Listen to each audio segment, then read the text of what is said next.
If variety is the spice of life, then Monster Hunter Generations Ultimate is creating the most content-filled entry in the series that's not an Asian-exclusive MMO. It's quite a big game, so I feel some people might need an info dump to know what it's all about. I'll separate this review into 3 categories: beginner, newer fan, and veterans, though I'd recommend watching all 3 parts. Also, full disclosure, I'm reviewing the Japanese version of this game. There shouldn't be any differences outside of translation, most of which was already in Generations, but just in case there end up being any drastic changes, there's the disclaimer. Also, I was unable to get any capture footage myself, so I'll be using mostly speedruns from other people. Every clip will have the creator in the corner, and a link to their channels are all in the description. We good? Okay. Monster Hunter as a series is pretty self-explanatory. It's right there in the title. Good night! Okay, it's a bit more complicated than that. The series is heavily focused on boss fights, with a high amount of commitment for each of your actions. Animations can't be cancelled outside of some rolls after an attack is launched. But when you press the attack button, you should be pretty confident that you're actually going to hit. This extends to the rest of the gameplay as well, including healing, sharpening, repping, and dodging, as well as just most things. This works well because monsters that you fight function in a similar manner, where they have big, heavy-feeling attacks that are designed around the combat. When you first try it out, it'll probably feel kind of weird, but once you get it down, it's a bit special. In fact, that's the biggest hurdle beginners will have to face, getting the whole thing to stick. I'd compare learning it to a fighting game, but not so much learning complex controls as much just learning the feel. Most reviewers will compare it to Dark Souls, and alike weapons do function similarly, but there's a whole host of differences. There's also a comparison to be made with Souls series boss fights, but the comparison is mostly surface level. For one thing, fights last a lot longer. You can take more of a beating, and you have 3 lives, and monsters have a lot of health. An unprepared hunt can take a long time, so be sure to stock up and get ready beforehand. However, these fights are what it's all about. Despite the fact that they'll still go on a bit longer than the average action game, you'll end up fighting things over and over again, as that's just how the game is. The fights are designed so they can still be interesting after dozens of times. Partially due to the satisfaction of getting better at killing them, but also because the gameplay loop is of kill big monster, get cool weapon, kill big monster, cool armor, kill big monster. It's just really good. I will say that the game isn't for everyone, and that's fine. It's a bit of a time sink. Even completing the story will be longer than most games, and at that point you're not even a third of the way through. The feel and challenge of the game may prove to just not be what people are looking for. That's fine. It's a game I'd recommend everyone give a chance, but I understand if it's not everybody's thing. Also, the game doesn't tell you things very well. I'd recommend using some form of guide or wiki. In fact, I'll put what I believe is the best site, Kiraniku, in the description. It's already got just about everything that you could need, and it's really useful to have alongside you, so don't feel guilty about using it when you don't know how to get an item or what drops what. Like I said, it's a series that's very focused on commitment and challenge, so if you're looking for something that delves deep into that type of thing, give it a shot. If you're coming from Generations, then this title might offer a bit less, but it still has some good stuff. There are 2 fully new monsters, a few additional returning ones, and 6 new deviants, along with the entirety of G-Rank, which adds a whole new moveset and generally revamps every previous monster to be more dangerous and difficult. The new monsters are fantastic, though I'd say this is as far as the series should go on the crazy scale, lest it end up in Frontierland.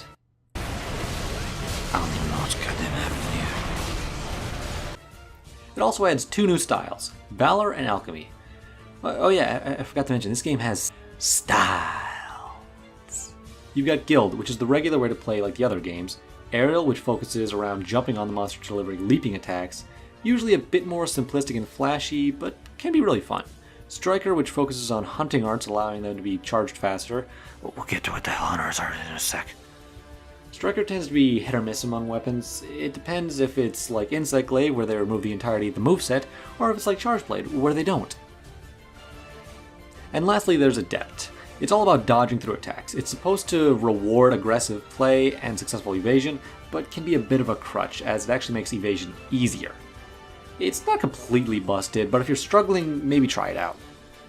Hunter arts that I talked about previously are basically super moves that you can do after you build up a meter. Surprisingly, none of them are too busted, and they mostly stay out of the realm of pure ridiculousness that I was worried they'd fall into. Though they are really cool and can be really powerful if used in the right hands. Striker and Alchemy can equip 3 of them, Guild 2, and the rest 1. I should note that if you don't like arts, you aren't forced to use them.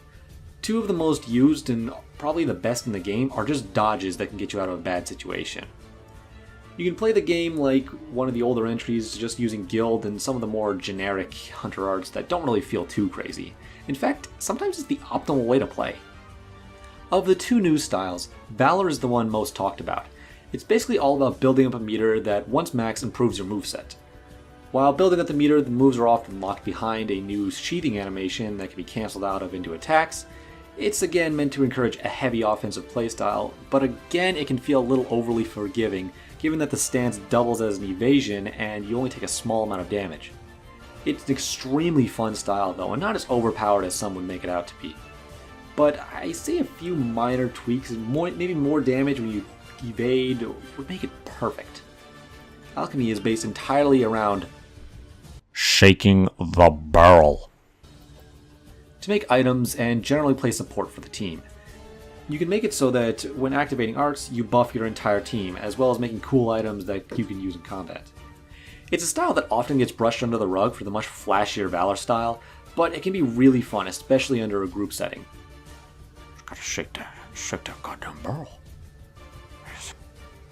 However, the entire point of styles and arts is to allow you to play however you want. That's the big selling point that I keep stressing. The amount of variety in both the monsters you fight and the way you fight them is through the roof. Compared to other entries in the series, I'd say this one has the best list of monsters. After all, it certainly has the biggest, 93, compared to the second largest with 75. Additionally, it should be noted that this game doesn't really have any subspecies, basically recolorations of monsters with slightly different movesets, so the high count is even more impressive. Instead of having the virgin subspecies, you have the Chad deviants. Basically, they're super versions of regular monsters that are often completely different fights, with unique and often more difficult techniques. If you're coming from the most recent entry in the series, there's going to be some mechanics that might take some getting used to. Some are pretty minor, like occasionally restocking whetstones or having to manually combine items. Others can be solved by being more prepared, like being unable to access your full inventory box during a quest, while others will require a good amount of commitment to get used to, like healing while standing still, or how skills work. Okay, quick skills tutorial. Each piece of armor gives points towards a certain skill. These points need to reach 10 to activate it, and every additional 5 points upgrades it, depending upon the skill. This makes a really deep system where you customize and strategize what skills you want to mix together. I'll leave an armor set maker in the description if you want to try it out. I don't think I need to say too much to vets of the series, since you probably already know about this game, but I'll do my best. G-Rank returns, and it's just how you remember it. Pretty much all returning monsters use their G-Rank movesets, like Zenogre's Charged Pound, Barla flinging mud when he charges, Gravios shooting his AT-AT lasers, so on. Most of the new arts are really cool, even if some aren't optimal, they're all really fun. Hyper monsters have kind of been toned down a bit in G-Rank. They don't have as absurd health values relative to your attack powers, and instead are a bit more reasonable. I'm sure you've heard horror stories about how powerful Valor Longsword can be, and while it does top the charts in speedruns, that's mainly because it's built off high-risk, high-reward system, and it actually does heavily reward aggressive play. In fact, surprisingly, the weapon balance is pretty good this time. While some weapons are a bit less successful overall in speedruns, this time they're closer than most games in the series. Everything is still very much viable. Well, sort of. Unfortunately, Prowlers were rather substantially nerfed in this edition, cutting their damage down to a rather harsh degree to the point where it's comparable to high-rank cats of Gen. But up against G-rank monsters. Ugh. I feel this nerf was a bit of an overkill, as playing as a cat is one of the most fun features. Well, even the players you can play as a cat forgot to mention that. All that isn't to say that they're useless. In fact, optimal builds can still produce kill times right on par with some weapons, but they're definitely slower. Which honestly may not matter, as they're just fun to play around and mess with. Speaking of endgame, the endgame in this game is probably the best in the series. Rather than farming for relics, it's all about fashion. Strike the pose. For the first and currently only time in the series, you can transmog your armor. That means you can have the looks of one set and the stats and skills of another. So you can look however you want and still be effective. I can't express how great a feature it is. The depth of creating an armor set is still there, but the ability to be effective at killing without looking like you shoved a bunch of hay down your pants is great. In fact, beating the Super Deviants grant you the ability to transmog their armor and give you a special color palette that cycles between their primary colors.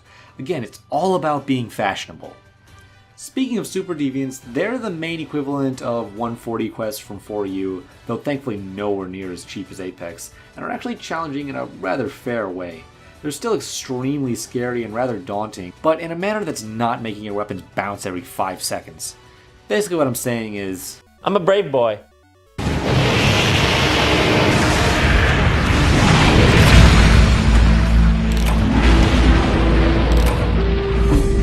Not a brave enough boy for this! though despite the amazing amount of monsters, some exceptions are a bit questionable. Some monsters present and running on the same engine were cut for seemingly no reason. Where's my baby boy? Along with others like Delameter, Gogmazios, and Monopolis? Wait, why was he cut? This kind of stuff really makes me wish that we would get some sort of little patch. Buff the cats, maybe port over one or two of these guys, I don't know. I guess it's just wishful thinking. Though, with that being said, this is still probably one of my favorite entries in the series, and it's certainly the most bang for your buck.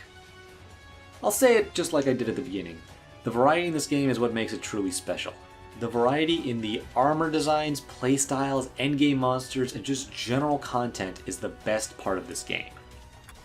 Getting into an old school Monster Hunter game may seem a bit daunting, but just keep trying. It really can be something that you just kind of have to wait for it to click. And when it does... Mamma mia!